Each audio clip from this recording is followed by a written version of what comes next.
Louvado seja o Pai, louvado seja o Filho, louvado seja o Espírito Santo. Amém? Sejam bem-vindos. Aqui é noite, eu não sei quando você estará assistindo aí no nosso canal do YouTube, né? Essa mensagem, mas é uma mensagem muito importante para todos nós. E eu digo a vocês, se você não conhecer do assunto que eu vou falar hoje, você não conhece salvação, você não conhece o que é graça de Deus, você não conhece sobre dízimo, você não sabe se você é salvo ou não. A partir de hoje, você vai ter um entendimento se você realmente é salvo e se realmente você está caminhando pelos caminhos corretos com o Senhor. Essa mensagem é uma mensagem que serve para leigos, aqueles que nunca aceitaram a Jesus. Se ouvir essa mensagem, se eles, após aceitarem a Jesus, eu tenho certeza que eles vão se converter, porque essa mensagem é a mensagem mais importante da sua vida. E essa mensagem, ela fala de dízimo, redenção e graça de Deus. Ou seja, dízimo, redenção e uma nova aliança que vem pela graça de Deus. Irmãos, é impossível nós discutirmos uma questão financeira. Eu vou começar falando de dízimo, porque é algo que há muita controvérsia aí no mundo, muitos pregadores falando, muitos falsos profetas falando sobre dízimo, sem nenhum tipo de entendimento sobre redenção. Conhecer a redenção é realmente você conhecer o que Jesus fez por você lá naquela cruz. Lá em Malaquias capítulo 3, versículo 6, todos nós conhecemos, mas eu vou ler esses versos para que a gente possa dar início ao estudo de hoje. De fato, eu, Senhor, não mudo. Deus nunca vai mudar, irmãos. Ele é o mesmo ontem, hoje será o mesmo para todos sempre. Por isso vocês, descendentes de Jacó, não foram destruídos. Desde o tempo dos seus antepassados, vocês se desviaram dos meus decretos e não lhes obedeceram. Voltem para mim e eu voltarei para vocês, diz o Senhor dos Exércitos. Mas vocês perguntam, como voltaremos? Pode um homem, Deus fala, né? Pode um homem roubar de Deus? Contudo, vocês estão me roubando. E ainda perguntam, como é que te roubamos? E o Senhor responde, nos dízimos e nas ofertas. Vocês estão debaixo de grande maldição, porque estão me roubando. A nação toda está me roubando. Tragam o dízimo todo ao depósito do templo, para que haja alimento em minha casa. Ponham-me à prova, diz o Senhor dos Exércitos, e vejam se não vou abrir as comportas dos céus e derramar sobre vocês tantas bênçãos que nem terão onde guardá-las. Impedirei que pragas devorem, né? Outras traduções falam devoradores, suas colheitas, e as videiras nos campos não perderão seu fruto, diz o Senhor dos Exércitos. Então todas as nações o chamarão felizes, porque a terra de vocês será maravilhosa, diz o Senhor dos Exércitos. Como eu disse a vocês, irmãos, falar de vida financeira, falar de finanças, falar de salvação, falar de graça, falar de redenção, nós não falarmos de dízimo é impossível. Nós precisamos entender isso. E vocês vão ter essa noção nessa pregação. Eu vou começar a falar um pouquinho, vou deixar depois e vou voltar lá no finalzinho depois para terminar essa mensagem sobre dízimo, redenção e nova aliança. Então, quando nós discutimos, irmãos, sobre vida financeira, contribuição na igreja, dízimo, oferta, nós nos deparamos com esse capítulo, nesses versículos de Malaquias, aonde Deus está falando de algo que pertence a Ele. Ele está falando de posse, Ele está falando de algo que as pessoas estão pegando. Se essa pedra, alguém roubá-la, é porque está tirando algo que pertence a mim. Essa pedra é minha, e se alguém roubar, quer dizer o quê? Que ele está tirando, está tomando posse de uma coisa que não pertence a ele. E o Senhor é bem claro quando Ele fala de dízimo. Quando a pessoa não entrega o dízimo, Ele está dizendo que está tendo um roubo. Estão tirando algo que pertence a Ele e não às pessoas. Então, quando nós olhamos para esse texto, nós temos essa noção que Deus está falando de algo que pertence a Ele, que as pessoas estão pegando. Só que as pessoas não entendem que elas estarão debaixo de maldição. Ela, sua família, os seus descendentes. Por quê? Porque estão tirando daquilo que Deus disse que pertence a Ele. Nós vamos entender isso dentro da palavra de Deus. Agora, vamos lá em Mateus 22, versículo 21.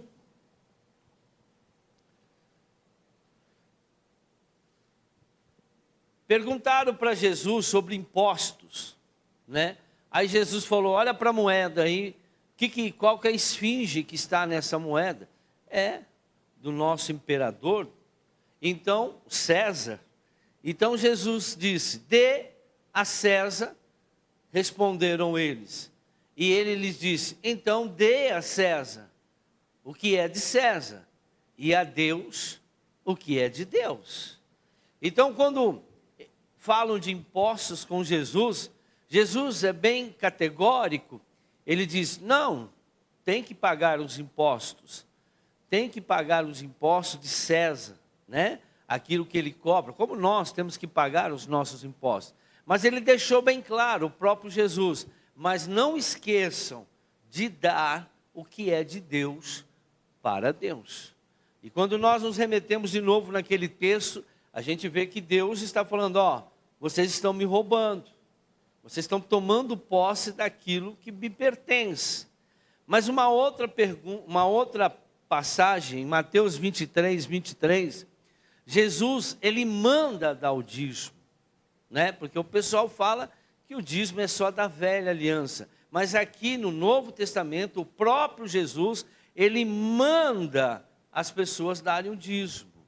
Ai de vocês, mestres da lei e fariseus, hipócritas, vocês dão o dízimo da hortelã. Ele falou, vocês dão o dízimo da hortelã, do endro e do cominho, mas, porém, têm negligenciados os preceitos mais importantes da lei.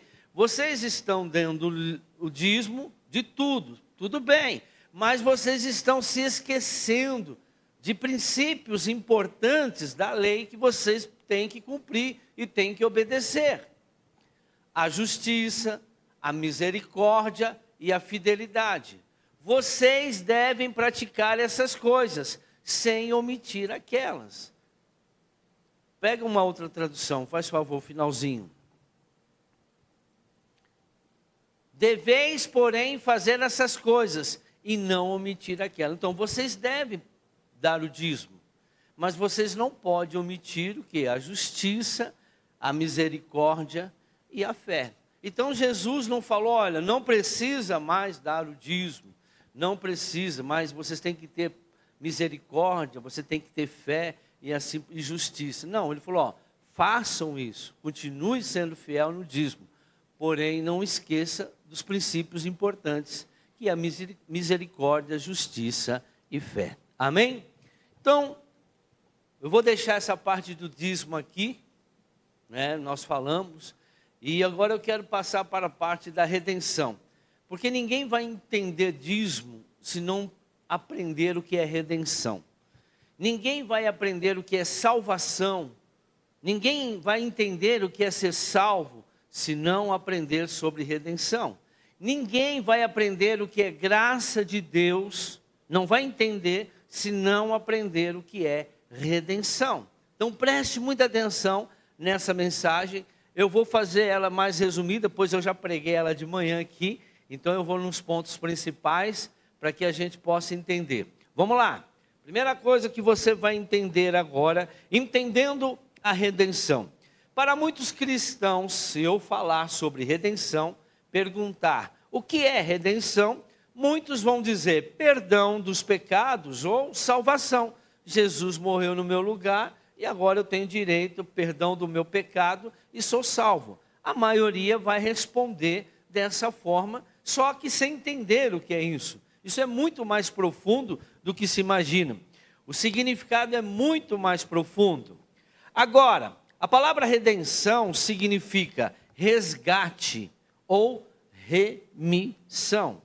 Ela retrata o ato de se adquirir uma propriedade perdida. Então, a redenção é um ato de você adquirir algo, uma propriedade, algo que pertence a alguém que foi perdido. Isso é redenção. Vamos entender tudo isso. Antes de Deus estabelecer algumas verdades no Novo Testamento, Ele determinou que elas fossem primeiramente ilustradas no Antigo Testamento. Então, irmãos, nós temos que entender o Velho Testamento e o Novo Testamento. Eu vou falar assim que é mais Velha Aliança, Nova Aliança, eu vou falar Velho Testamento e Novo Testamento. Tem muitas coisas que nós precisamos entender como que as coisas funcionavam para que nós possamos entender como elas funcionam no mundo agora, na Nova Aliança, no Velho Testamento. Então, o que acontece? Lá em Hebreus, capítulo 10, versículo 1, está escrito o seguinte: porque tendo a lei a sombra dos bens futuros. Então ele diz, a lei, a velha aliança, ela é uma sombra de quê? De coisas, sombra de bens futuros, de coisas que viriam a acontecer. Então a velha aliança eram coisas que aconteciam, aonde as pessoas viam e praticavam, mas não tinham o efeito que tem hoje no Novo Testamento. Vou dar um exemplo. Quando uma pessoa era do povo de Deus, tinha que participar da circuncisão. O que é circuncisão? Vai lá no órgão genital do homem, do menino, da criança, lá no prepúcio, faz um corte ali, né, como uma cirurgia de fimose. Então todos os judeus tinham essa marca. Para quê? Para dizer que aquele povo era um povo de Deus. Amém? Agora, nós fazemos isso? Não. Agora, como é que se faz para fazer com que nós sejamos reconhecidos como povo de Deus? O batismo. O batismo é a circuncisão, mas agora não é mais no prepúcio, mas sim no coração. Ou seja, continua se escolher o povo de Deus. Continua, porém, agora de forma diferente. Mas tem o mesmo objetivo, fazer com que as pessoas se tornem um povo de Deus. Então a lei, ela era uma tipificação, ela era uma maneira de agir que iria manifestar lá na Nova Aliança, mas não da mesma forma que nós vimos no Velho Testamento. Vamos entender mais isso. E não a imagem exata das coisas, olha lá. Era uma sombra e não uma imagem exata das coisas. Nunca pelos mesmos sacrifícios que continuamente se oferecem cada ano. O que eles faziam? Todo ano eles ofereciam sacrifício. Para quê? Para perdão dos pecados. E agora? Continua oferecendo sacrifício? Não, Jesus ofereceu o sacrifício. Para quê na nova aliança? Para perdão dos pecados. Então veja, não mudou nada. Mas a maneira hoje, por isso que diz que é uma sombra. Quando eu ponho minha mão aqui, eu vejo a sombra dela aqui em cima do meu púlpito. Mas se eu olhar para a sombra, eu não estou olhando para a imagem exata da minha mão. Eu estou vendo um vulto preto. Eu não consigo segurar. Então a lei era uma sombra, mas quando eu olho para a sombra, eu reconheço, é uma mão. Isso é uma mão.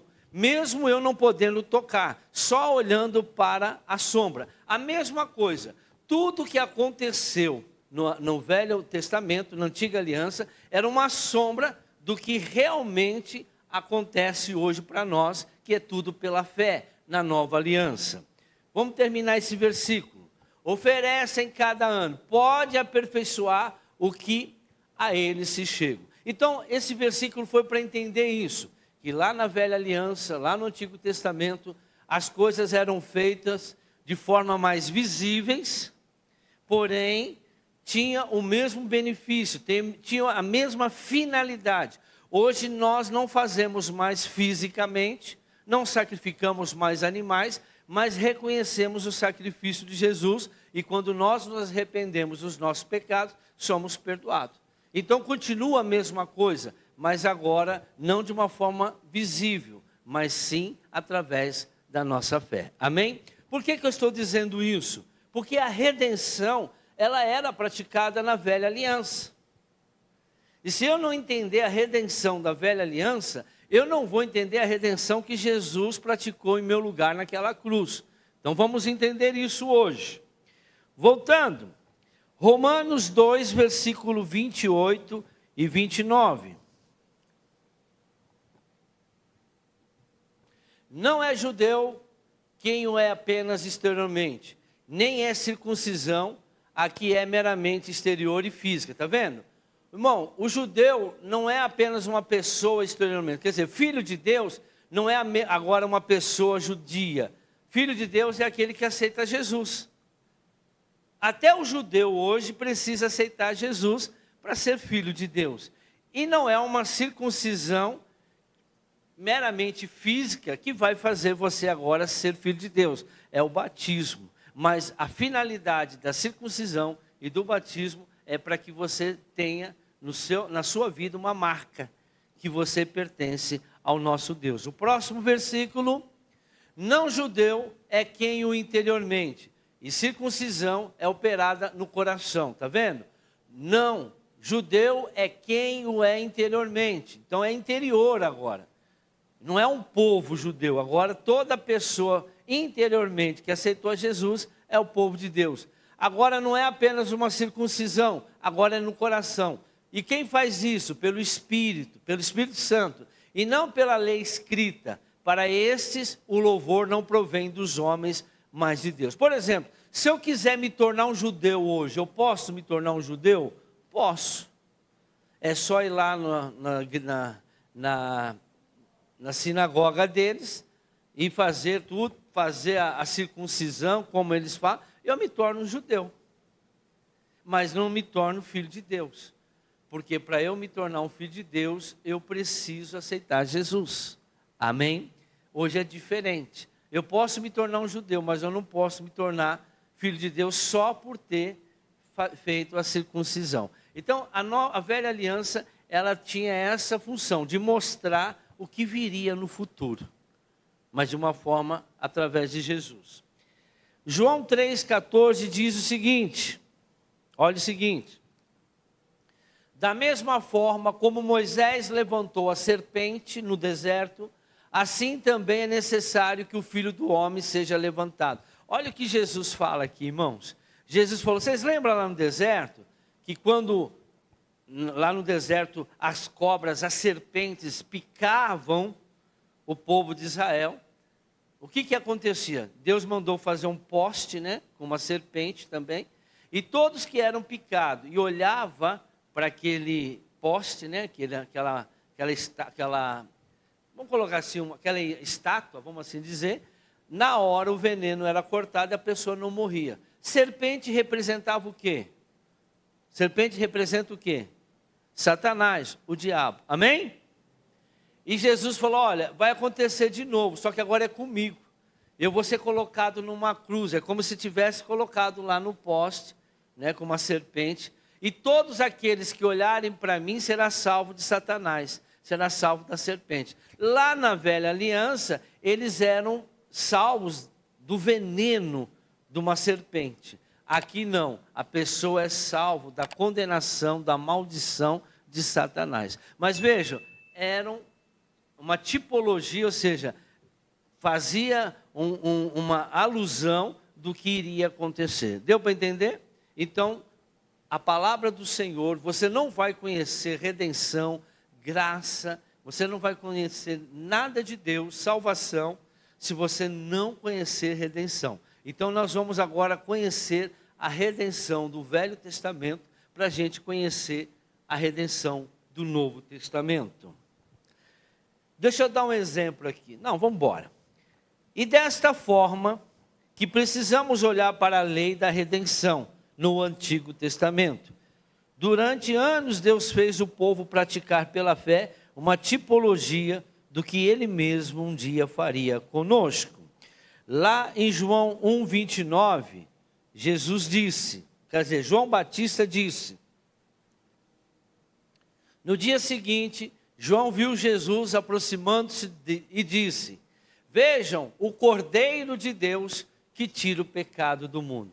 Veja, ele olhou para Jesus, falou, ele é o Cordeiro que tira o pecado do mundo. Ou seja, não é mais os novilhos, não vamos precisar mais sacrificar animais, agora ele será o Cordeiro. Então, ou seja, o próprio João já estava, mostrando para o povo que estava lá com ele, que Jesus seria o substituto de todo sacrifício animal. Vocês não vão precisar mais fazer sacrifício animal, porque ele será o Cordeiro de Deus que vai tirar o pecado da vida de vocês. Quando ele morrer na cruz, quando ele derramar o sangue dele na cruz, como nós fazemos com as ovelhas, ele será o sacrifício eterno, não vai precisar mais de nós fazermos sacrifício com animais, porque ele será o único sacrifício. Veja que o João, o profeta João, já está mostrando para eles que Jesus veio para fazer isso. Então vamos para a redenção agora. 1 Coríntios 5:7. Olha o que o apóstolo Paulo diz. Livre-se do fermento velho, para que sejam massa nova, e sem fermento, como realmente são, pois Cristo, nosso Cordeiro Pascual, foi sacrificado. Então Paulo também falou, olha, livre do fermento, ou seja, livre-se do ensinamento passado, das coisas passadas, porque agora Jesus é o nosso Cordeiro. Jesus, ele é a nossa Páscoa. O que eles faziam, irmãos? Toda uma vez por ano eles iam num templo sacrificar animais, que seria a Páscoa. O que o pessoal faz aí no mundo? Todo ano vai lá, pega o coelhinho, um ovo de Páscoa, Essa é uma festa satânica, Porque a nossa Páscoa é o que nós vamos participar hoje aqui, a Santa Ceia. Jesus é a nossa Páscoa. O meu corpo, o meu sangue, essa é a Páscoa. Jesus falou, fazer isso em memória de mim. Na antiga aliança era uma vez por ano. Agora na nova aliança é todas as vezes que nós lembrarmos de Jesus. Veja, continuou o mesmo significado, porém agora a forma é diferente. Não mudou a lei, mudou a maneira de se fazer. A lei nunca acabou. Por isso que Jesus falou, eu não vim tirar a lei. Eu não vim destituir a lei, muito pelo contrário, eu vim cumprir a lei. Eu não vim acabar com a lei como que o pessoal fala aí, que a lei acabou. Não, a lei continua, só que agora ela é de uma outra forma. Nós vamos entender isso também lá no final. O que é então redenção? 2 Reis, capítulo 4, versículo de 1 a 7.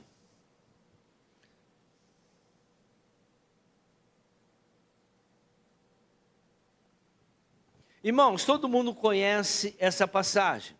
Essa passagem é aquela passagem que o marido morre e deixa muitas dívidas. E a viúva vai lá conversar com Eliseu e disse, olha, Eliseu, eu estou com um problema. O credor está vindo aqui em casa e diz que vai levar a mim e os meus filhos para pagar a dívida que o meu marido deixou. Aí o Eliseu falou, vai lá e pega vasos. Ele foi lá, pegou muitos vasos. Você tem o que em casa? Eu tenho uma botija de azeite. Foi lá, ungiu a botija, falou, vai jogando azeite, tal. Quando acabou os vasos, acabou o azeite. Aí Eliseu falou: vende tudo e paga a sua dívida. Amém? Se nós formos verificar também na palavra de Deus, nós vemos o que? Boaz, né? Que compra também a dívida que foi deixada do marido. Lá no livro de Ruth, né? O marido da Noemi. A Noemi estava com dívida, Boaz foi lá e comprou as dívidas dela, as terras dela. Para quê? Para sanar todas as dívidas que foi deixado. E nós vemos aqui também um problema de dívida. Por quê? Porque naquela época, irmãos, quando você devia alguma coisa para alguém, lembre-se que na nova aliança está dizendo: a ninguém devais coisa alguma, né? Então, continua, no Antigo Testamento também era a mesma coisa. Quando uma pessoa devia e não pagava, a pessoa, o credor, ou seja, a pessoa que você devia, ele tinha direito de vir, pegar os teus filhos, ou você, ou os seus bens, para pagar as contas. Dependendo da dívida, tinha que pegar tudo, até a pessoa, até a família toda ia, as vacas, os bois, a casa, ia tudo. Dependendo do valor da dívida, eles tinham direito, e isso era legal naquela época. Isso por quê? Para pagamento das dívidas. Agora, quando a dívida era entre um judeu, ou seja, o que acontecia com a dívida? Essa pessoa vinha fazer a mesma coisa, só que ele só poderia ficar com os bens, com as vacas e ter lucro com aquilo durante 6 anos.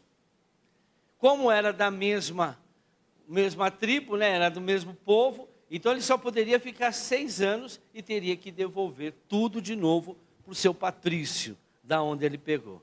Agora, quando a dívida não era entre judeus, irmãos, existia duas maneiras de saldar a dívida. Primeira maneira era o jubileu, que cada 50 anos acontecia. Então, naquele dia do jubileu, todas as pessoas que deviam há 50 anos, lembre-se, há 50 anos, que é de 50 anos. Ah, mas se ele devia só há 30 anos, ele tinha que esperar 30 anos. Aqueles que deviam tinham direito do pagamento das suas dívidas.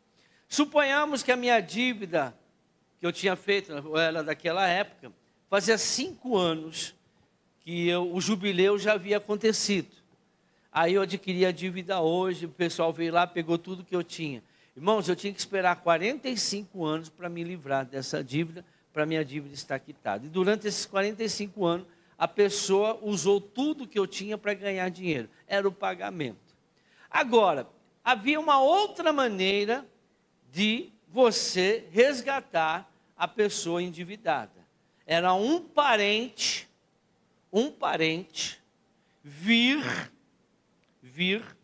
e resgatar, comprar a sua dívida da pessoa que está de posse com os seus bens ou com a sua família. Só servia um parente. Isso chama-se redenção na velha aliança. Vamos entender isso? Abra a Bíblia lá agora em Levítico, capítulo 25, 25. Prepare os exemplos aí, hein? Se alguém do seu povo empobrecer e vender parte da sua propriedade, seu parente mais próximo virá e resgatará aquilo que o seu compatriota vendeu. Veja, tinha que ser entre judeus. Se, contudo, um homem não tiver com quem resgate, ou seja, não tem ninguém que pague a terra, mas ele mesmo prosperar e adquirir recurso para resgatá-lo. Mas lembra uma coisa, irmão, se a pessoa virou escravo, ela não tem condição. Mas se a pessoa só foi levada os bens, ela poderia trabalhar, ir lá e pagar e pegar tudo de volta. Vamos mais adiante. Acabou, né? Então presta atenção. Então essa era a maneira de resgatar. Vem aqui as duas testemunhas.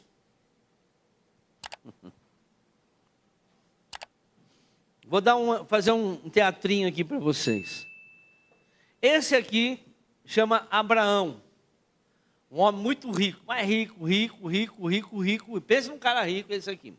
Esse aqui, eu vou colocar o nome dele de Bartolomeu. Um cara rico também, mas não tão rico como esse. Eu sou uma pessoa que tem umas ideias assim para empresa, empreendedor, irmão, muito doida.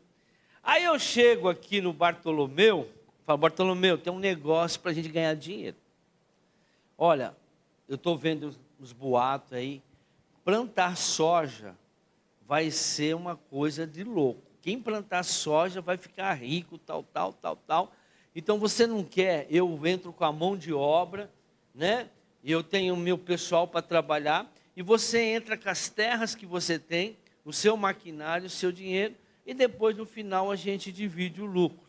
Aí ele fala, não, assim eu não faço.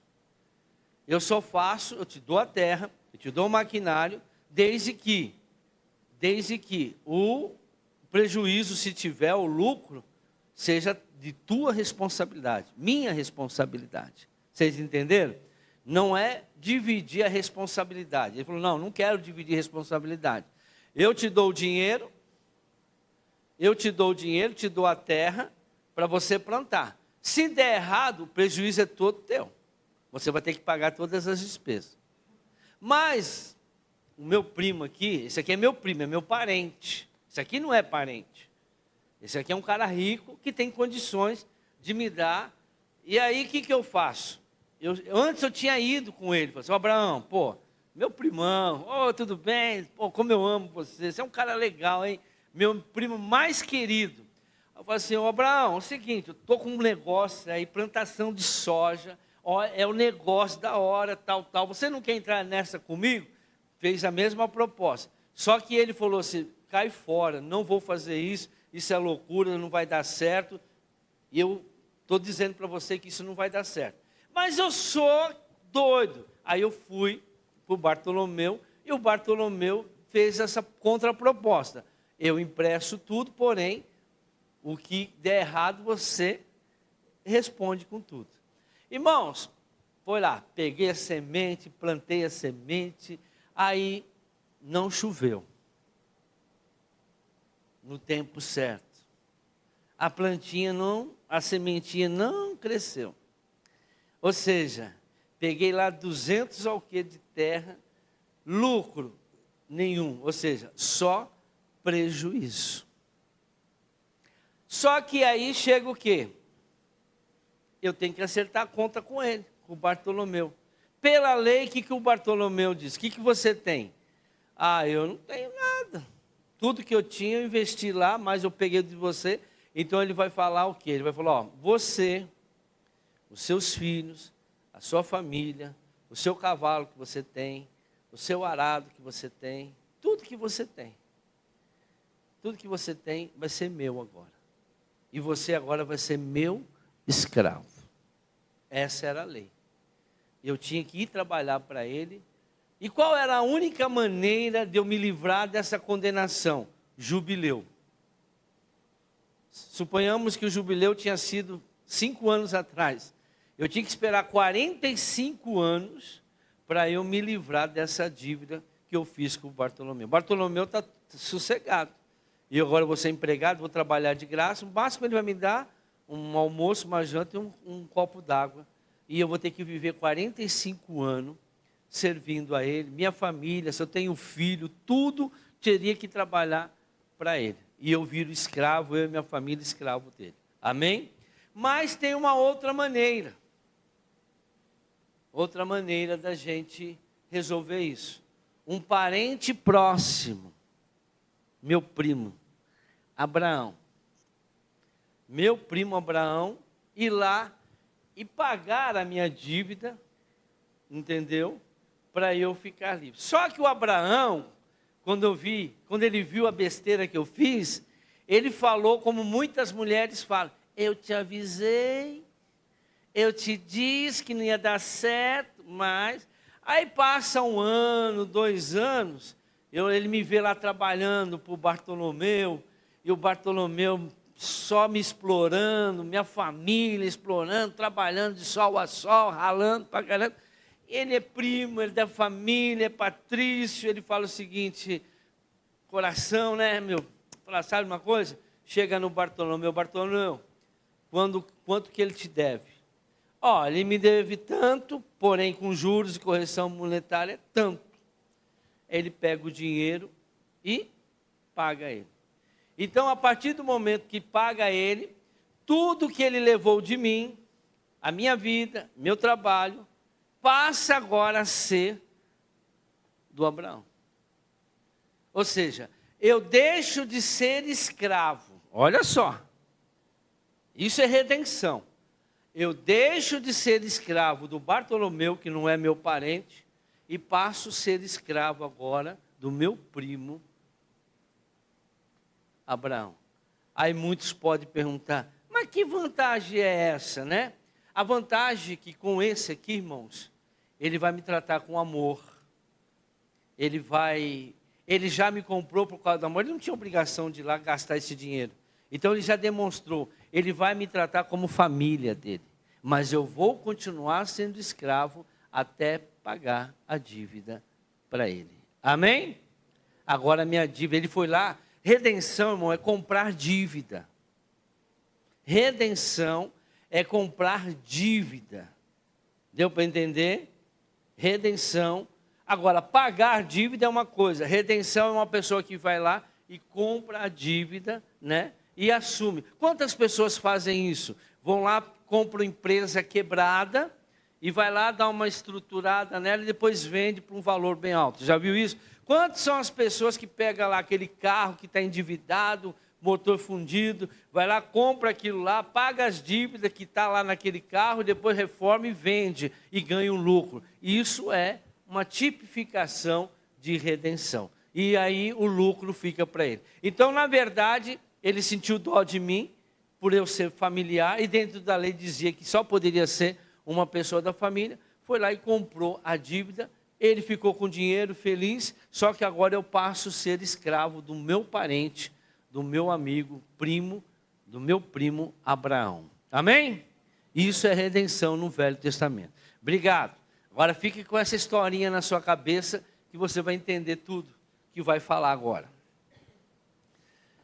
Já falei de Levítico 25, 25? Já. Foi até o 28. Não tem 28 aí? Calculará os anos desde que vendeu e devolverá a diferença àquele a quem vendeu. Então poderá voltar para a sua propriedade. Mas se não adquirir recursos para devolver-lhe o valor, a propriedade que vendeu permanecerá em posse do comprador até o ano do jubileu. Deu para entender? É aquilo que eu estava falando. Será devolvido no jubileu e ele então poderá voltar para a sua propriedade. Por exemplo, no caso que eu falei, 45 anos eu teria que esperar. Hoje eu estou com 54. Irmão, só com 100 anos. Quer dizer, só meus filhos e minha filha que ia resgatar a propriedade. Porque eu não mais viria essa propriedade por causa disso. Isso é a redenção. Vamos para a palavra agora. A redenção era o pagamento da dívida feito por um parente próximo. Então, a redenção somente um parente próximo poderia pagar. Não poderia ser outra pessoa. Não mais pertencia a quem antes ele devia, mas o que pagava a sua dívida. Então, a partir do momento que foi pago, a minha vida, meus bens não pertenciam mais ao Bartolomeu, passa a pertencer somente ao Abraão. O que seria então de proveito, como eu disse? A única vantagem era essa, irmãos, que eu não mais estaria escravo de uma pessoa estranha. Eu passaria a ser escravo de uma pessoa que é meu amigo. Porém, irmãos, preste uma atenção, dívida tem que ser paga. Você vai pagar todas as dívidas. O salário é uma dívida. Então, tudo que você planta, você vai colher. Alguém vai pagar a conta. Eu visito a maldade dos pais nos filhos até a 3ª e 4ª geração daqueles que me aborrecem. Não existe dívida. Alguém tem que pagar. Ou você paga, ou alguém vai ter que pagar para você. Mas dívidas não desaparece, a não ser que seja o ano jubileu, tá certo? Aqui no Brasil nós temos negócio no banco, né? 5 anos parece que eles esquecem a dívida, como se fosse o jubileu, 5 e antigamente era 50. Vamos lá. O que Cristo fez por nós? Efésios 1:7. Nele temos a redenção. Nele quem? Jesus. Por meio de seu sangue, o perdão dos pecados e de acordo com as riquezas da graça de Deus. Então veja, como que Jesus nos redimiu? Redimiu do quê? Dos pecados que nós cometemos. Que pecado? Desde Adão e Eva. Desde Adão e Eva, irmãos, todos nós somos pecadores. E o que Jesus fez? Ele não usou dinheiro físico. Na velha aliança, se usava dinheiro para pagar a dívida. O Abraão pegou dinheiro e pagou o Bartolomeu e me resgatou para a vida dele. Nós não temos, Deus não usou o dinheiro, usou o sangue de Jesus. Por isso que no mundo espiritual o que vale é sangue. Sangue tem vida. É o sangue que nos purifica, é o sangue que nos perdoa. Foi através do sangue de Jesus que nós fomos comprados por um bom preço. Nós vamos entender isso daqui a pouco também. O homem se transformou num escravo de Satanás, ao render-se ao pecado no jardim do Éden. A Bíblia declara que aquele que é vencido fica escravo do vencedor. 2 Pedro 2,19.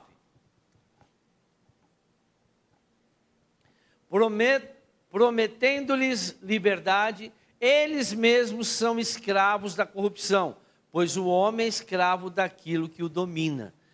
Quem me dominava? Né? Era o Bartolomeu. Por quê? Eu era escravo dele, por quê? Porque eu devia. Então, quando você peca, irmãos, você é escravo do diabo. O pecado faz com que você seja escravo do diabo. Então, toda vez que você... Por isso que Deus diz lá em João capítulo 9, que ele não ouve aquele que está no pecado, ao pecador. Então, quando Jesus morre na cruz, ele nos compra pelo sangue dele, para que a gente não seja mais escravo do diabo. Antes de Jesus, ninguém era filho de Deus. Antes de Jesus, todo mundo era criatura de Deus. Todos estavam condenados, todos eram escravos de Satanás. Antes de você aceitar Jesus como seu Senhor e Salvador, você era um escravo do diabo. A tua vida era servindo Satanás, a sua vida era pecando, prostituindo, bebendo, fornicando, cheirando, usando droga, falando mal dos outros, mentindo. A sua vida era uma vida como escravo de Satanás. A partir do momento que você aceitou Jesus, você tornou escravo de Jesus. Isso é redenção. Vamos ver? Adão foi chamado de filho. Adão foi chamado de filho antes do pecado. E depois, irmãos, foi chamado de filho somente Jesus. Jesus foi o único filho de Deus depois de Adão. Depois que Adão pecou, irmãos, ele se tornou escravo de Satanás. Olha o que está escrito em João 3,16. Porque Deus tanto amou o mundo que deu o seu filho unigênito, único filho. Cadê Adão? Adão não existe. Por quê? Porque Adão agora é filho de Satanás. Ele passou a ser filho de Satanás. Todos que vieram depois de Adão, todos eles, Abraão, Moisés, todos eles eram filhos de Satanás. Era de Israel, era o povo de Deus escolhido, mas não tinha salvação. Todos deviam, todos iam para o inferno, porque só o sangue de Jesus poderia comprar a vida de volta para Deus. Só um parente próximo, ele é o que, irmãos? Ele é o filho unigênito, para que todo que nele crê não pereça, mas tenha a vida eterna. Ele era o primogênito, sim ou não? Primogênito de toda a criação. O que é o primogênito, irmãos? Aquele que herda toda a herança do Pai. Por que Deus escolheu Jesus? Porque Jesus não tinha pecado. Qual era a ovelha escolhida para perdão do pecado? Ovelha sem mancha, sem defeito. Jesus, era sangue dele, não tinha nenhum pecado. Ele era o primeiro filho agora de Deus. Ele era o único filho, ele era o primogênito de toda a criação. O primogênito recebeu toda a autoridade do Pai, toda a herança do Pai. É por isso que o sangue dele pagou, porque ele era dono também de toda a herança do Pai. Deus deu a ele o poder no céu e na terra, debaixo da terra. Tudo foi dado para Jesus. Ele teve o poder, ele tinha a herança do Pai para pagar, né, o preço que foi com a morte dele na cruz. É isso que nós estamos vendo hoje na Santa Ceia. Nós estamos participando, irmão, da redenção de Jesus. Nós estamos aqui hoje para reconhecer que Jesus morreu na cruz por nós. Ele nos comprou com um preço muito caro, através do seu sangue. E só ele poderia fazer isso, porque ele não tinha nenhum pecado. Tanto é que Satanás tentou, né, fazer com que ele pecasse. E foi falado. Jesus, ele falou, olha Jesus, está vendo todos esses governos? Estou. Então, se você se prostrar diante de mim, se eu for o seu dono, seu senhor, eu vou te dar todo o governo da terra, porque a mim foi dado, eu dou a quem eu quiser. Todo o governo aqui na terra foi dado para Satanás, irmãos. Todo o governo das pessoas. Todas as pessoas que não têm Jesus na vida são filhos de Satanás, são escravos de Satanás e vão para o inferno junto com ele. O que Satanás vê em nós, irmãos? Por que Satanás quer tanto a nossa vida? Por que Satanás quer viver, quer que nós não aceitemos, não quer que nós aceitemos Jesus? Qual é a vantagem para Satanás ter nós? Irmão, não tem vantagem nenhuma. A única vantagem que Satanás quer é ser nosso dono, nosso Senhor. É dizer para Deus o seguinte, está vendo? As tuas criaturas me adoram, eu sou o Senhor deles. Eles adoram andar no pecado, eles adoram pecar, fornicar, prostituir, roubar, mentir. Eles adoram, eu sou o Senhor deles, não o Senhor. Os do Senhor é esses aí que andam em santidade, que não peca, que ora, que fica em jejua, que intercede, que prega o evangelho. Esses eu não gosto.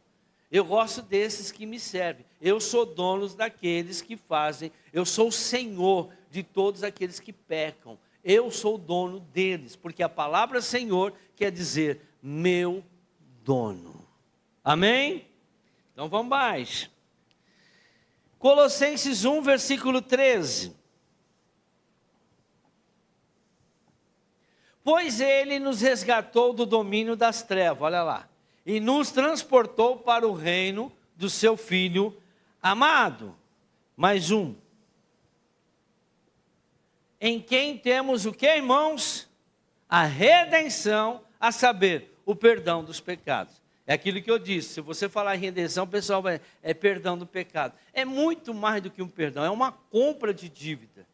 A dívida que nós adquirimos, nós não fizemos nada para ter essa dívida.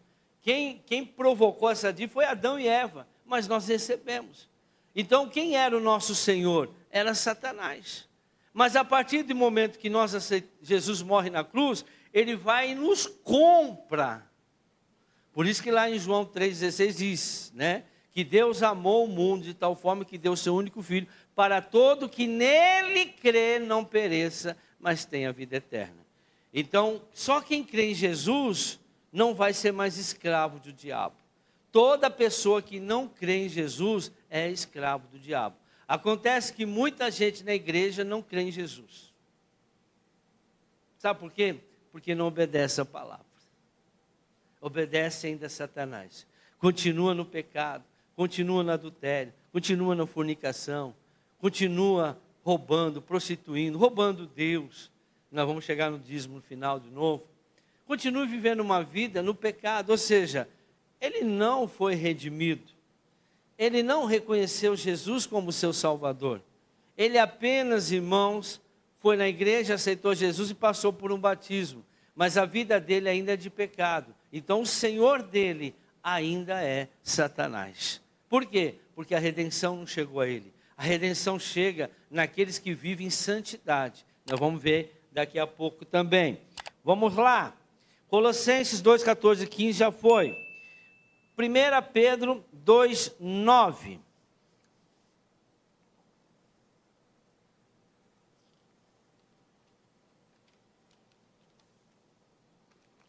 diz: vocês, porém, são geração eleita, sacerdócio real, nação santa, povo exclusivo de Deus, para anunciar as grandezas daqueles que o chamou das trevas para a sua maravilhosa luz. Jesus chamou a nós, para que nós possamos viver agora na luz e não mais nas trevas. Viver nas trevas, irmãos, é viver no pecado, é viver fora da palavra de Deus. Eu aceitei a Jesus como meu suficiente Salvador, o meu Senhor. A partir desse momento, irmãos, eu declaro para Deus que eu estou disposto a viver na luz, a viver somente através da palavra de Deus.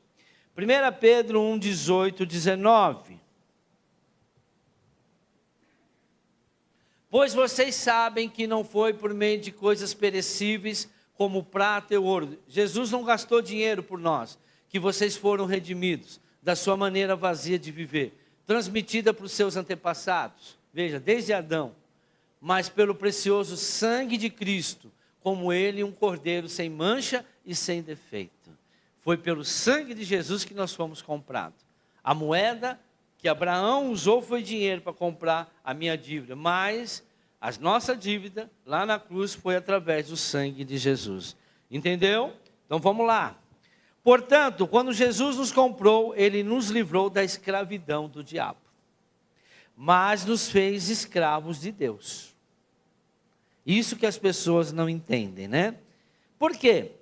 Porque a partir do momento que nós aceitamos a Jesus, nós buscamos viver uma vida somente conforme a palavra de Deus. O apóstolo Paulo vai falar disso daqui a pouco. E o Espírito Santo? Onde entra o Espírito Santo? Olha que perfeição de Deus. Efésios 1,14.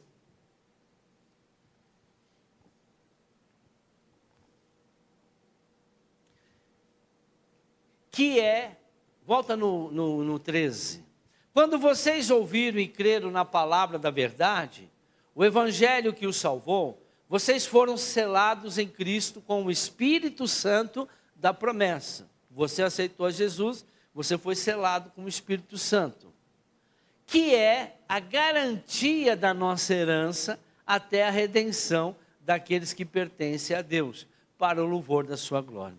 Irmão, o Espírito Santo é que nos garante ter a redenção. Quando você compra uma casa, você recebe o quê? Uma escritura. A escritura é a garantia que aquela casa é sua. O Espírito Santo é a garantia que você foi redimido, que você recebeu a redenção através do sangue de Cristo. Por isso que aquele que não tem o Espírito Santo, porque eles não receberam a redenção.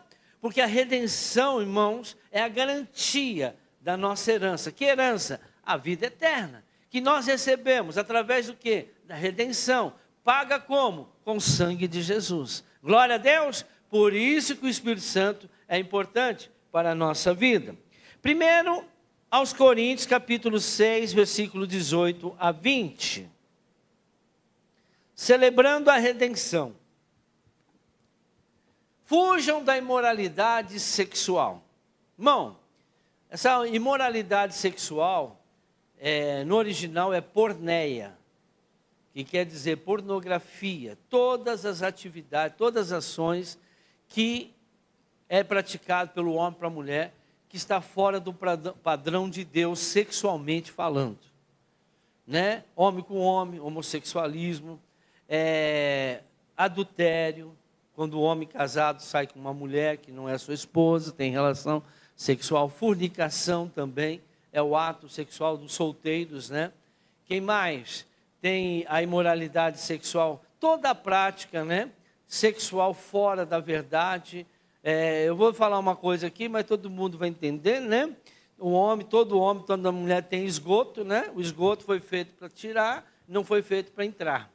Então vocês têm que prestar muita atenção nisso. Isso é sodomia. Os sodomitas não herdarão o reino dos céus. Quem pratica mais isso é homossexual. Mas tem homem que pratica na sua esposa, né? Porque ele assistiu muita pornografia quando era solteiro, muita revista. Aí ele quer trazer para o casamento dele essa prática. Essa prática é abominável, é imoralidade sexual. Por quê, irmãos? o Senhor diz imoralidade sexual. Fujam da imoralidade sexual. Todos os outros pecados que alguém comete fora do corpo, os comete. Mas quem peca sexualmente, peca contra o seu próprio corpo. Por que eu estou dizendo isso? Por que a palavra está dizendo isso? Por que Deus proíbe a imoralidade sexual? Na redenção, você foi redimido, corpo, espírito e alma.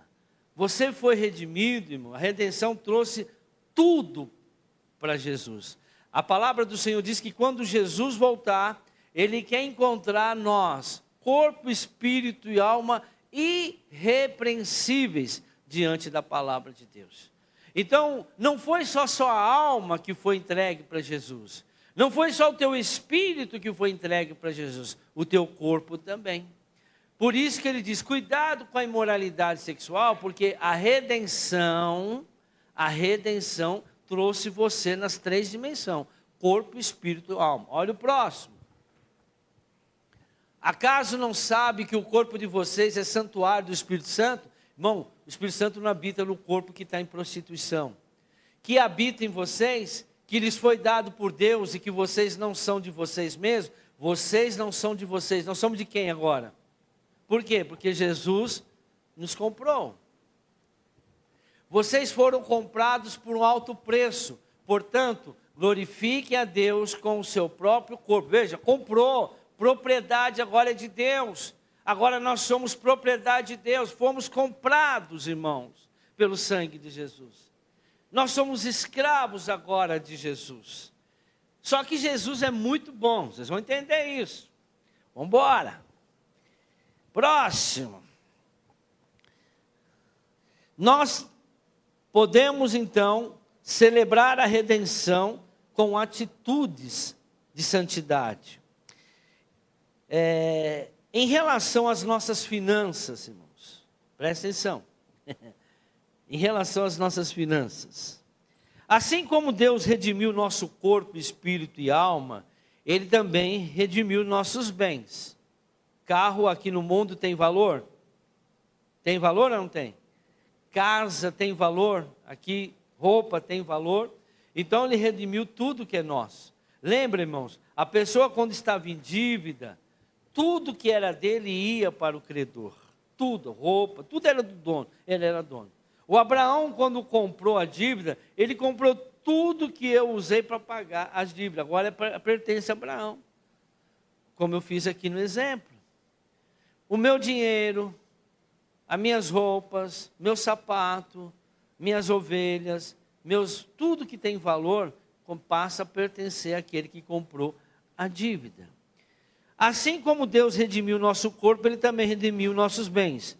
Logo, da mesma forma como o bom uso do nosso corpo em santidade glorifica a Deus, assim também o bom uso do nosso dinheiro, que são de Deus, o glorifica. Aonde você gasta o seu dinheiro? Você gasta com coisa errada? Você gasta com coisa do mundo? Você gasta com prostituição? Você gasta com coisa que não é pão? Você gasta com adultério? Você gasta, com o que você gasta o dinheiro? Com droga? Você gasta o seu dinheiro com o quê? Com aquilo que não é pão? Irmão, você não está gastando dinheiro que é seu, você está gastando dinheiro que é de Deus. Às vezes, irmãos, um pastor, eu estava vendo uma mensagem do pastor Luciano Subirá. Essa mensagem, alguma coisa eu tirei dele, né? Do pastor Luciano Subirá. Eu estava conversando, eu estava falando uma mensagem, e ele estava evangelizando um rapaz, e esse rapaz disse, a tua igreja tem aquele negócio de 10%? Aí ele falou assim, negócio de dízimo, 10%. Ele falou, não, na minha igreja não tem não. Falou, não, tem certeza? Não, na minha igreja não tem nada desse negócio de 10%. Mas não tem mesmo. Eu ouvi, teve membro da tua igreja que disse que lá na tua igreja tem um negócio de dízimo de 10%. Ele falou, não, não tem não. Ah, então ele deve estar mentindo. Ele falou, na minha igreja não é 10%. Na minha igreja é 100%. Tudo é de Deus. Não é só os 10%. Na minha igreja, nós ensinamos que não é só 10% que é de Deus, que nós devolvemos a Deus. É 100%. Tudo é de Deus. Nós fomos comprados. Todo o nosso dinheiro é de Deus. Toda a nossa casa, nossos bens, tudo é de Deus. Porque o Senhor comprou, mas Ele nos deu para administrar. Vocês vão entender isso daqui a pouco, quando eu falar de José. Mateus capítulo 13, versículo 44. Olha só isso aqui. O reino dos céus, olha o que Jesus fala. O reino dos céus, você pode perguntar, alguém pode perguntar, quanto custa? Quanto custa para você ir para o reino dos céus? Tudo que você tem. Você pode perguntar para alguém aí do mundo, quanto que é que eu pago para ir para o reino dos céus? O pessoal fala, é de graça. Eu vou responder, é pela graça. E qual que é o preço? Tudo que nós temos. Para eu entrar no reino de Deus, eu tenho que dar tudo o que eu tenho para Deus. Eu não posso ser dono de nada no reino de Deus, porque tudo é dele, corpo, espírito e alma. Tudo que eu possuo pertence a Deus. Amém? Porque Ele comprou. Eu era escravo do diabo. O diabo era dono do meu dinheiro. O diabo era dono do meu corpo. O diabo era dono do meu espírito. O diabo era dono da minha alma. Aí veio Jesus, morreu na cruz, com o sangue dele Ele comprou. Ele comprou o meu dinheiro. Ele comprou as minhas finanças. Ele comprou o meu corpo. Ele comprou o meu espírito. Ele comprou a alma. Ele comprou toda a dívida. Agora eu sou escravo dele. E ele é o dono, agora ele é o dono de tudo, assim como Abraão, que eu mostrei para você, passou a ser o dono de tudo que eu tinha. Só que ele é o meu pai, ele é meu parente. Ele é dono, mas ele é o meu pai. Ele é da minha família, agora sou família. Eu sou filho mas eu ainda sirvo a ele. Eu sou servo dele, mas ele é meu parente, ele é meu pai. E nós sabemos que o pai tem um coração diferenciado. Foi o coração de Abraão, meu primão querido, que se moveu de dó, amor e comprou minha dívida. Foi o coração de Deus. Deus amou o mundo de tal forma que deu seu filho para morrer na cruz como um cordeiro e pagar as contas. Está dando para entender isso, irmãos? Isso é muito importante. Senão você não vai entender se você é salvo, não. Você não vai entender se o seu dízimo está sendo correto. Você não vai entender se a graça de Deus te alcançou ou não. Então, quanto custa o reino de Deus? Né? O reino de Deus custa tudo que você tem. O reino dos céus é como um tesouro escondido num campo. Certo homem, tendo encontrado, escondeu-o de novo, e então, cheio de alegria, foi e vendeu tudo que tinha e comprou aquele campo. Então ele comparou o reino de Deus com um campo. E o que o cara fez para comprar aquele campo? Ele vendeu tudo que ele tinha, ele gastou todo o seu dinheiro para comprar o reino de Deus, para comprar aquele campo que representava o reino de Deus. O próximo. O reino dos céus é também como um negociante que procura pérolas preciosas. Encontrando uma pérola, a pérola é o reino de Deus, de grande valor, foi e vendeu tudo o que tinha e a comprou. Quanto vale o reino de Deus? Tudo que você tem. Tudo que você tem não vai ter condições de comprar, mas para nós o valor é de tudo que a gente tem. Ou seja, nós não temos nada, porque tudo pertence ao reino dos céus. Vamos correr um pouquinho aqui.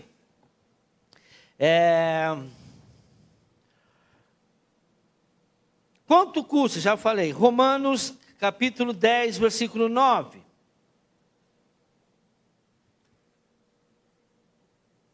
Se você confessar com a sua boca que Jesus é Senhor e crer em seu coração que Deus o ressuscitou dentre os mortos, será salvo. Amém? Irmãos, quem aceita o Senhor Jesus como seu Salvador é salvo? Sim ou não? Não. Leia o que está escrito aqui.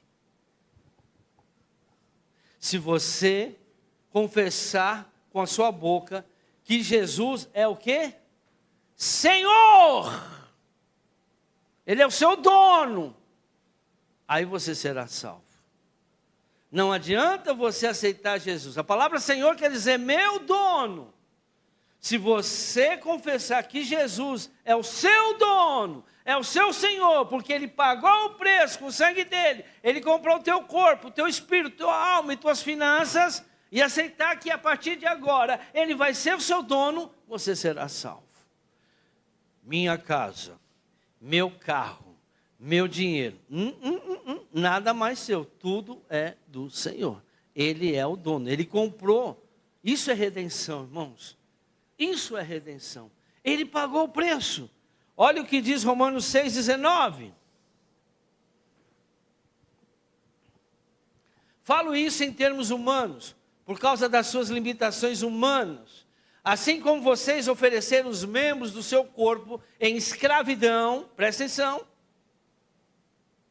a impureza, ou seja, e a maldade, que leva à maldade. Então nós éramos no mundo, nós oferecemos o nosso corpo, nós oferecemos o nosso dinheiro, pegávamos o nosso dinheiro, comprávamos cerveja, cocaína, pegava o nosso dinheiro, pagava prostituta, prostituto, pegava o nosso dinheiro, enganava, comprava, fazia coisa errada, pegava o nosso dinheiro e servia a Satanás como nosso Senhor. E nós éramos escravos de Satanás. Tudo que nós tínhamos pertencia a Satanás. Nosso pensamento era o que ele queria. Os lugares que a gente ia era onde ele queria. As comidas que a gente comprava com o nosso dinheiro é o que ele queria. Comida consagrada a demônios. O Senhor diz, não coma nada que tem sangue, porque sangue tem vida. Agora, em escravidão, ofereçam-nos agora, em escravidão, a justiça que leva o quê? A santidade. Quando era no mundo, você se oferecia para Satanás e era escravo de Satanás. Agora você aceitou Jesus, não quer ser escravo de Jesus? Para viver em santidade? Para viver em obediência à palavra de Deus? Não. Se você quer ser salvo, entregue a sua vida verdadeiramente, toda a sua vida para o Senhor Jesus, porque agora você é escravo dele. Ele comprou você. Ele comprou por um bom preço, com o sangue dele. Hoje nós somos escravos, mas lembre-se, Ele é o nosso Pai. Vamos entender o que eu quero dizer com o Pai? Vamos lá, em Gênesis capítulo 47, versículo 18, versículo 19. Antes de eu ler, eu quero trazer a história que aconteceu. Vocês lembram que José estava lá como governador do Egito? Aí houve 7 anos de muita chuva, fartura. Aí Deus revelou um sonho lá do faraó. E disse, olha, vão ser 7 anos de fartura, vocês vão guardar bastante celeiro, com bastante semente, guarda 7 anos, vocês estocam o máximo que vocês puderem. Mas por quê? Porque virão 7 anos de seca, de muita seca. Aí o que aconteceu, irmãos? Quando veio a seca, o povo começou a vir, lá no Egito tem comida. Aí eles traziam suas vaquinhas, seus patinhos, suas galinhas, seus gatinhos, tudo que eles tinham, né? E trocava por comida. Mas chegou uma hora que eles não tinham mais que trocar. Não tinha mais nada que trocar. Então, vamos ver a história que aconteceu. O ano passou e no ano seguinte voltaram a José, dizendo, não temos como esconder de ti, meu senhor, meu dono, que uma vez que a nossa prata acabou e os nossos rebanhos lhe pertencem, porque ele foi comprando tudo, trocando por comida, foi tudo para o faraó. Nada mais nos resta para oferecer, a não ser os nossos próprios corpos e as nossas terras. Ser escravo do Senhor e a terra que nós temos para dar para o Senhor. Não tem mais nada para oferecer. Próximo. Não deixes que morramos e que as nossas terras pereçam diante do Senhor. Porque eles falaram assim, que adianta a gente ter terra? Não tem o que plantar, não tem semente, não tem o que fazer com terra. Terra para nós não serve para nada. Então a gente doa a terra para o Senhor também. O Senhor fica dono da nossa terra e o Senhor fica dono da nossa vida também, para não deixar a gente morrer. Não deixe que morramos e que as nossas terras pereçam diante dos teus olhos. Compra-nos, olha lá, redenção. Compra-nos e compra as nossas terras em troca de trigo, e nós com as nossas terras seremos escravos do faraó. Dai-nos sementes para que sobrevivamos e não morramos de fome. a fim de que a terra não fique desolada. Da semente a gente vai plantar, como eu estava fazendo aqui com o Bartolomeu, eu fiz. Eu estava fazendo com esse povo, só que o meu deu errado. E o dele deu certo, o deles vão dar certo. Vamos para o versículo 23, acho que é o 23 agora. Vamos lá para o 23. Então José disse ao povo: ouçam, hoje comprei vocês e suas terras para o faraó. Aqui estão as sementes para que cultive a terra. Então o José fez isso, comprou eles, virou escravo, comprou a terra deles, só que deu semente para eles plantarem. Mas tudo que eles fossem colher era para o faraó, porque o faraó agora era dono da vida deles. Só que José, Deus é um cara muito, né, é genial, é verdadeiro. Gênesis 47, 24.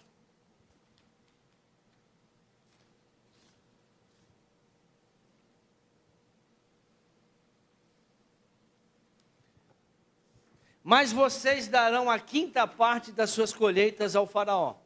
Quinta parte é 20%, irmãos. Quanto que é o dízimo? 10%. Olha aí. Os outros 4/5 ficarão para vocês como sementes para os campos e como alimento para vocês, seus filhos e os que vivem em suas casas. Falou, olha, tudo bem, mas vocês vão ficar com 80% e vocês vão trabalhar, mas todo ano de colheita vocês vão devolver 20% para o faraó. Mas a terra é minha e a vida de vocês é minha. Vocês são nossos escravos, a terra de vocês, seus bens e tudo nos pertence. Mas da colheita que vocês trabalharem, vocês vão devolver 80% para nós e 20%, ou 20% para nós e 80% para você. Por quê, irmãos? Porque ele era dono, porque eles compraram. José comprou tudo. Deus fez a mesma coisa, Ele comprou a nossa vida, Ele comprou os nossos bens, Ele comprou a nossa casa, tudo que Ele comprou. Nós só estamos administrando algo que pertence a Ele, é o mesmo princípio. Eu não vou entender o princípio de dízimo se eu não entender o que aconteceu na redenção, na velha aliança. Agora, muitos dizem, 10% é injusto. Injusto. Você não está dando nada do que é teu, gente. 100% é de Deus. É injusto tirar 10% do que é nosso. Errado, tudo pertence a Deus, amém, irmãos? Se nós olharmos o dízimo, se nós olharmos a Páscoa, como que a Páscoa foi instituída? Eu vou correr agora um pouquinho aqui, para terminar logo, para a Santa Ceia. Como era feita a Páscoa? Irmãos, a Páscoa, na época da Páscoa, o povo estava lá aprisionado, lá no Egito. Estão com frio aí, irmãos? Aí o que acontece? Acontece que Deus falou, eu vou tirar esse povo da escravidão. E mandou com que eles matassem lá os novilhos, fizessem um sacrifício, comessem a carne e o sangue iria aspergir no umbral. E o Senhor falou, vou mandar um espírito da morte, e a hora que o espírito vier, todo primogênito vai morrer. Presta atenção, irmãos, não era o sangue que protegia o povo da morte, era a obediência àquilo que Deus mandou eles fazerem. O sangue aspergido, porque o sangue de ovelha não tem vida, o sangue de ovelha não protege ninguém.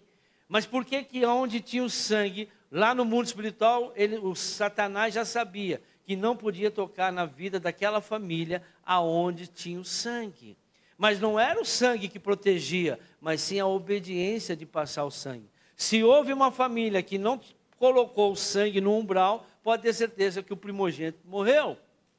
Porque era para obedecer. O dízimo é a mesma coisa. Não é o dinheiro que está te obedecendo. Não é os 10% que vai fazer você repreender o devorador, abrir a janela do céu. É a obediência à palavra de Deus, porque Deus está falando, vocês estão ficando com algo que me pertence, vocês estão me roubando. Roubará o homem a Deus? E que te roubamos? Nos dízimos e nas ofertas. Trazei todos os dízimos, não parte do dízimo. Tem gente que ganha dinheiro, não traz o dinheiro da hora extra, não traz o dinheiro. Você está roubando a Deus, é de tudo. Não pertence a você, irmão, esse dinheiro. De tudo que vier na sua mão, você vai entregar o dízimo. Então, o dízimo, irmãos, é um ato profético. Então, veja, o próprio Deus falou, eu repreenderei o devorador. Foi o próprio Deus que instituiu que o anjo não mataria o povo que tinha o sangue. O próprio Deus diz lá no Malaquias 3, eu repreenderei o devorador. Deus se compromete a agir no mundo espiritual, repreendendo o devorador na sua vida, se você obedecer. Não é o dinheiro, Deus não quer o seu dinheiro, Deus quer a sua obediência, Deus quer o seu coração. Você não está dando nada do que te pertence, você está dando daquilo que pertence a Deus. Então por que você está roubando? Por que você acha que é difícil dar 10% do que você ganha? Por que você acha que é difícil dar uma oferta na igreja? Se você não está dando do que é seu. E uma coisa que eu aprendi, irmãos, quanto mais você oferta, mais Deus te abençoa. Porque quem não planta, não? 2 Coríntios capítulo 9. Aquele que planta pouco, pouco semear. Aquele que muito plantar, muito vai colher. Preste muita atenção. Deus te dá a semente para você plantar, irmãos. Deus te dá a semente. O José deu a semente para eles plantarem. O próprio faraó deu a semente. Ele era o dono da semente, ele era o dono da terra, ele era dono de tudo. Falou, não, vocês vão me devolver 20%. O resto é de vocês trabalhar, você vai dar para os teus filhos e sustentar a sua família. E vocês vão ter a minha proteção do faraó aqui. O faraó protegia todo aquele povo. Deus vai proteger a sua vida financeira. Deus vai proteger a sua família. Se você devolver, né, aquilo que Deus mandou você devolver. Agora eu quero terminar. E para terminar nós vamos agora na nova aliança. Porque o pessoal fala que o dízimo só pertence ao Velho Testamento. E não pertence ao Novo Testamento. Hebreus capítulo 7, versículo de 1 a 18. Mas antes de eu falar desse capítulo, eu preciso falar de Gênesis 14, quando foi dado o primeiro dízimo. Melquisedeque. O que aconteceu? O Ló morava lá perto de Sodoma e Gomorra. Vieram 4 reis, lutaram contra 5 reis. E aí os 4 reis ganham os 5 reis e pega todo o despojo. O que era despojo? Tudo que pertencia ao povo, eles podiam levar ouro, tudo que eles tinham gado, tudo eles levavam. Falaram para Abraão, Abraão, teu sobrinho foi preso, e a família foi presa, levado como despojo. Abraão pega 318 homens e vai lá e derrota os 9 reis, e traz o despojo de tudo, agora não só de 5, mas de mais 4. Então ele trouxe despojo de 9 reis. Quando ele está chegando na terra dele, vem um sacerdote chamado Melquisedeque, com o vinho e com um pedaço de pão. É o que nós vamos participar, que representa Jesus. E aí a palavra de Deus diz que Abraão deu o dízimo, a melhor parte, né? A melhor parte daquilo que ele tinha pego e deu como dízimo. E Melquisedeque abençoou Abraão. Só que essa bênção a Abraão, irmãos, foi algo diferente. O dízimo aí que ele foi dado foi algo muito mais profundo de só devolver um dízimo. Olha o que aconteceu. Esse Melquisedeque, rei de Salém e sacerdote do Deus Altíssimo, encontrou-se com Abraão quando esse voltava, depois de derrotar os reis, e o abençoou. E Abraão lhe deu o dízimo de tudo, em primeiro lugar. Seu nome significa rei de justiça, depois rei de Salém, que quer dizer rei de paz. Sem pai, sem mãe, sem genealogia, sem princípio de dias, nem fim de vida, feito semelhante ao Filho. Não era Jesus, poderia ser um anjo do Senhor, semelhante. Não, porque Abraão falou com um anjo por parte de Deus. Daniel falou com um anjo por parte de Deus. Poderia ser um anjo que veio para receber o dízimo, como sacerdote. Feito semelhante ao Filho de Deus, ele permanece sacerdote para sempre, o Filho de Deus. Considerem a grandeza desse homem. Até mesmo o patriarca Abraão lhe deu o dízimo dos despojos. Abraão. A lei requer dos sacerdotes entre os descendentes de Levi. Então a lei do Velho Testamento permitia que só Levi e seus descendentes, os levitas, recebessem o dízimo. Era a única tribo que poderia receber dízimo. Os levitas, os sacerdotes. Eles não receberam terras, os levitas. receberam apenas o seu chamado, né, o seu ministério de sacerdote. A lei, por isso que o pastor não trabalha, irmãos. Por isso que pastor não pode ser dono de nada. Deu para entender? Pastor não tem trabalho, pastor não tem empresa, pastor porque Paulo diz que aquele que prega o evangelho, que viva do evangelho.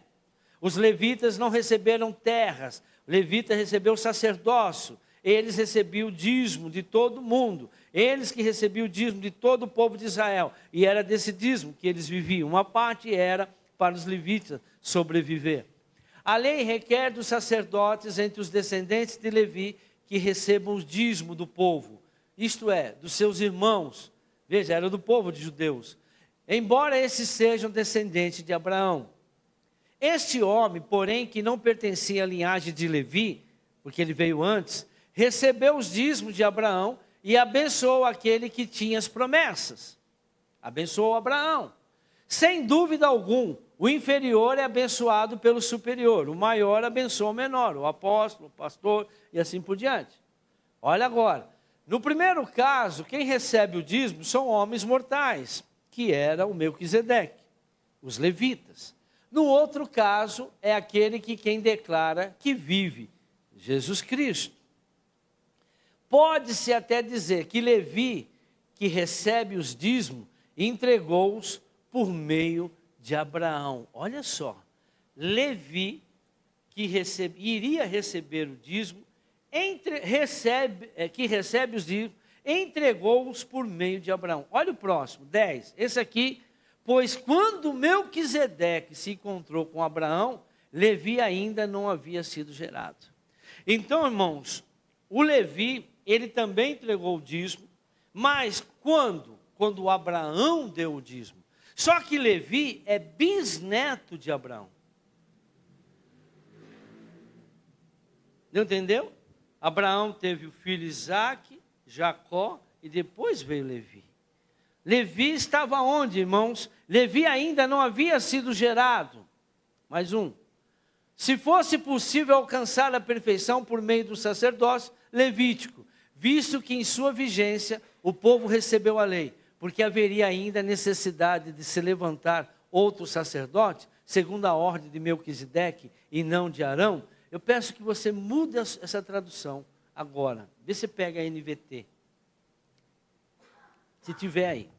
Portanto, se o sacerdócio de Levi, sobre o qual o povo recebeu a lei, pudesse ter alcançado a perfeição, por que seria necessário estabelecer um outro sacerdote? Pô, se entregar o dízimo para os levitas era perfeito, por que precisou de um outro sacerdote, que é Jesus? Com o sacerdote segundo a ordem de Melquisedeque, em vez da ordem de Arão? E se o sacerdócio muda, também é preciso que a lei mude. Olha isso aqui, irmãos, vamos até o versículo 18. Pois o sacerdote ao qual estamos nos referindo pertence a outra tribo, cujos membros nunca serviram no altar como sacerdote. Está falando agora de Jesus. Mudou o sacerdote.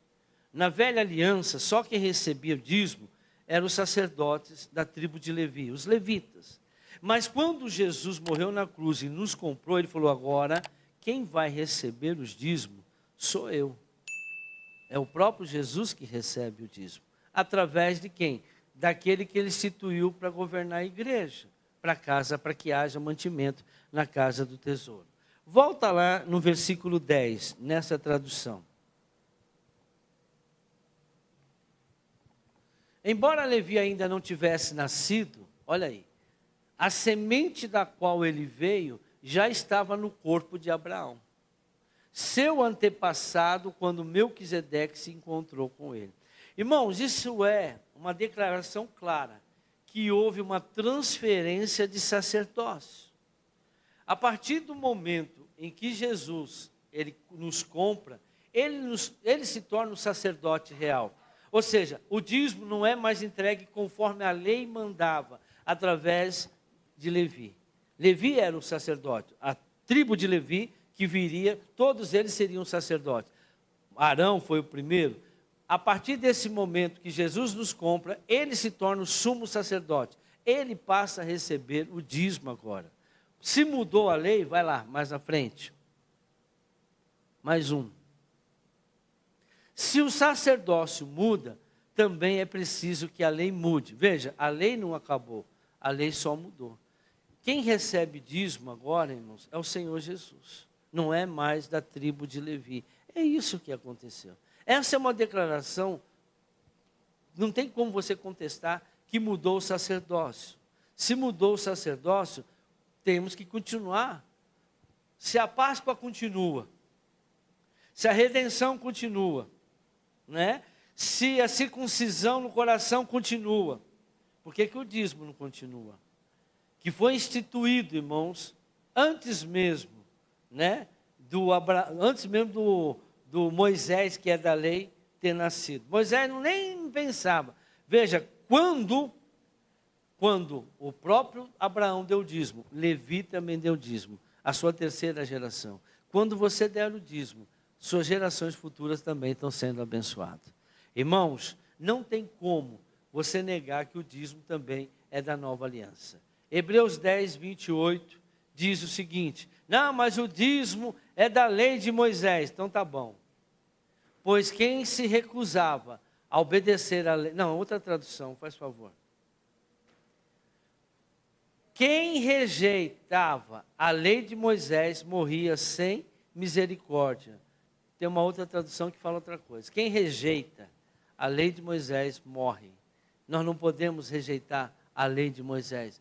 Quebrantando alguém, a lei de Moisés, morre sem misericórdia. Está aí. Quebrando a lei de Moisés. Jesus falou, eu não vim abolir a lei, eu vim cumprir a lei. Só que com outro sacerdócio. Irmão, as coisas que nós vimos no Velho Testamento, veja, a redenção aconteceu? Aconteceu.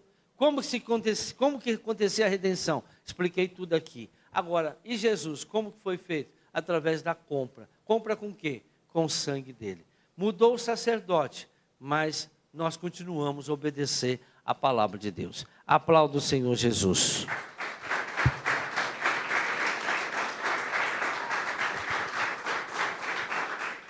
Glória a Deus. Feche os seus olhos. Pai, em nome de Jesus, agradecemos a tua palavra. Agradecemos por tudo que o Senhor nos fez e nos deu. E tenho certeza, Pai, que a partir do momento que nós tivemos essa revelação da redenção, as nossas vidas, os nossos comportamentos, a nossa maneira de agir, ela começa a ser transformada. Vamos entender que é a graça de Deus. Nós não merecíamos estar desfrutando do melhor. Nós não merecíamos ser comprados porque nada fizemos, mas nós fomos comprados. Mas isso não quer dizer que nos dá liberdade o Senhor agora de pecar, porque o salário do pecado continua sendo a morte. A alma que pecar, esta morrerá. Morrerá porque estará condenado ao inferno.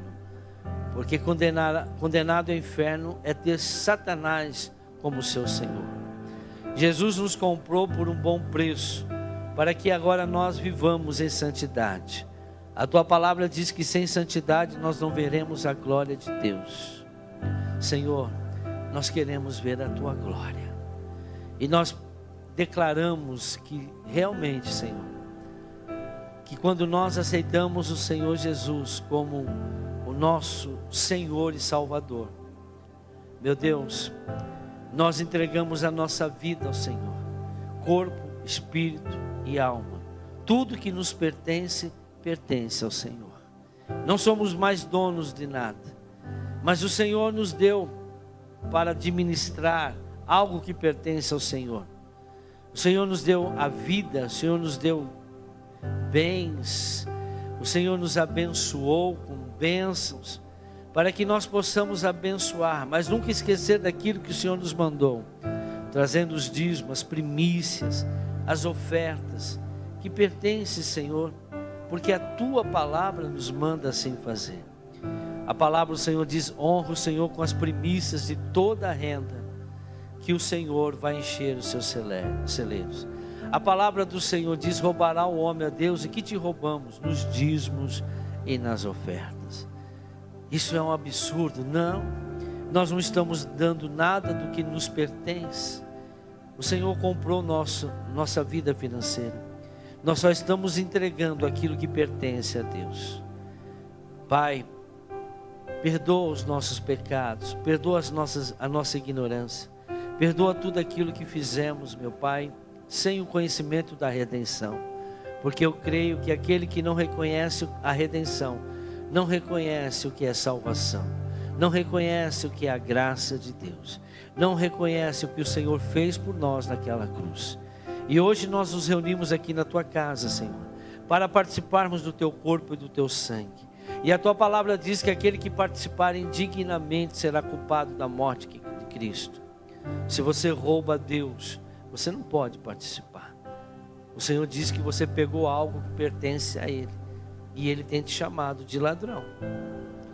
E a Bíblia diz que com maldição será amaldiçoado vós que me roubais. Se você é uma pessoa que anda no pecado, se você ainda não entregou o teu corpo, você entregou a tua alma, você entregou o teu espírito, mas você entregou o teu corpo, o que o teu corpo está fazendo? Quais são os desejos da tua alma? O que você faz que a palavra de Deus condena? Esse é o momento de você refletir, esse é o momento de você perdoar. Por que essa raiva no coração? Por que esse ódio? Por que você não perdoa? O Senhor mandou você perdoar 70 vezes 7 por dia. E nós que somos justos vivemos pela fé, e a fé vem por dar ouvido à palavra de Deus. Lembra-se que nós fomos redimidos na cruz do Calvário. Jesus pagou com seu próprio sangue e nos redimiu de todo o pecado. Mas para isso você tem que entregar a sua vida, você tem que entregar o seu corpo, o seu espírito, sua alma. Tudo que te pertence agora pertence a Ele. Nós somos escravos dele, mas Ele é o nosso Pai. Ele nos ama e Ele nos dá o melhor dessa terra se nós dermos ouvido. O Senhor disse: minhas palavras estiverem em vós e vós estiveres em mim, pedireis o que quiserdes e vos será feito. O Senhor nos chama como filho, não somos mais criatura. Mas lembre-se, você não é dono de nada, Ele é dono de tudo, Ele é dono da sua vida. Pai, nós te agradecemos no nome de Jesus Cristo de Nazaré. E quem crê diga amém. Aplauda o Senhor Jesus.